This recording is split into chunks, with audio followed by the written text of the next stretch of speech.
বলিউডের গ্ল্যামারের আড়ালে লুকিয়ে থাকা অনেক অজানা ব্যথা। আজ সেই ব্যথারই এক অধ্যায় ক্যাটরিনা কাইফ আর রণবীর কাপুরের সম্পর্ক ভাঙনের গল্প, যা নাকি একসময় অভিনেত্রীকে ভেঙে দিয়েছিল সম্পূর্ণভাবে। আজব প্রেম কি গজব কাহিনী সিনেমায় কাজ করতে গিয়েই শুরু হয়েছিল রণবীর ক্যাটরিনার প্রেম।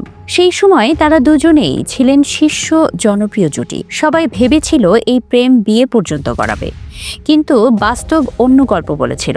সম্পর্ক ভেঙে যায় এবং সেই ধাক্কায় ভেঙে পড়েছিলেন ক্যাটরিনা কাইফ।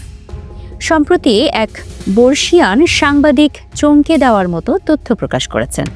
তিনি বলেন, যশোরাজ ফিল্মের স্টুডিওতে সাক্ষাৎকার নিতে গিয়েছিলাম আর ক্যাটরিনাকে দেখি অঝরে কাঁদছে।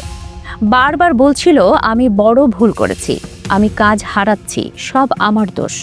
ক্যাটরিনা একসময় ভেবেছিলেন সম্পর্ক ভাঙার সঙ্গে সঙ্গেই তার ক্যারিয়ারও ধ্বংস হয়ে যাবে। সাংবাদিকের মতে ক্যাটরিনা ভেবেছিলেন রণবীরকে বিয়ে করে তিনি হয়ে উঠবেন কাপুর পরিবারের বউ, আর কাপুর পরিবারের বউরা নাকি নিয়ম অনুযায়ী সিনেমা করেন না। ঠিক এই ভাবনা থেকে ক্যাটরিনা কয়েকটি সিনেমা ফিরিয়ে দিয়েছিলেন। পরে সম্পর্ক ভাঙতেই তিনি অনুভব করেন, এই সিদ্ধান্তই আমার সবচেয়ে বড় ভুল। দীর্ঘ সময়ের মানসিক ভাঙনের পর ভিকি কৌশলের জীবনে আসা যেন নতুন আলো হয়ে আসে ক্যাটরিনার জীবনে। 2021 সালে তাদের বিয়ে হয় এবং 2024 সালের 7 নভেম্বর তারা হন এক পুত্র সন্তানের বাবা মা। ক্যারিয়ার, সম্পর্ক, মানসিক সংগ্রাম সব পেছনে ফেলে এখন ক্যাটরিনা সত্যিই সুখী।